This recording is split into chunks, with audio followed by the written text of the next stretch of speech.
62 millions.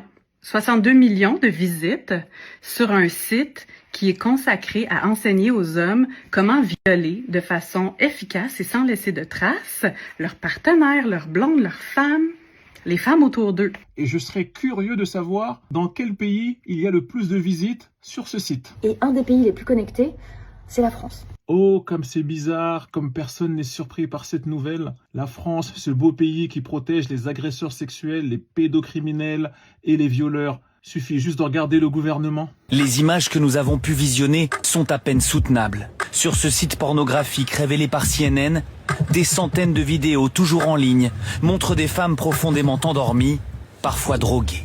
C'est quoi ce genre de monstre, ce genre de connard?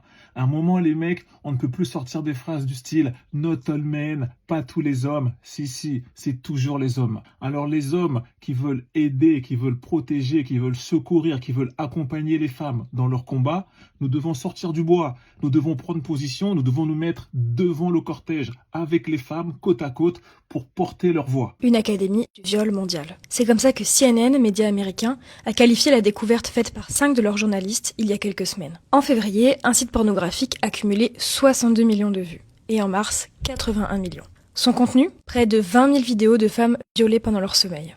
Mais l'horreur ne s'arrête pas là. En dehors du site hébergeur, les hommes se retrouvent sur Telegram et échangent des conseils pour droguer, abuser et filmer leurs femmes pendant l'acte. Certains utilisateurs faisant payer les vidéos de leur agression sur leurs femmes ou bien faisant payer des produits pour droguer leurs femmes, protégés par leur anonymat et celui des victimes. Il n'y a que dans une société de pervers, de malades et de porcs où protéger la vie, la dignité, l'intégrité, la sécurité et le bien-être des femmes n'est pas une priorité nationale. Coco, le site qu'utilisait Dominique Pellicot pour recruter ses complices violeurs, vient de refaire surface sous un autre nom, 2 ans après sa fermeture.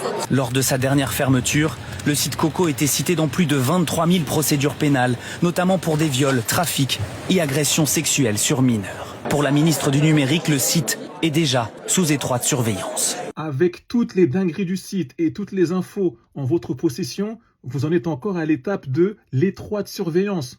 En gros, il va rien se passer. Le message, c'est continuez de les violer.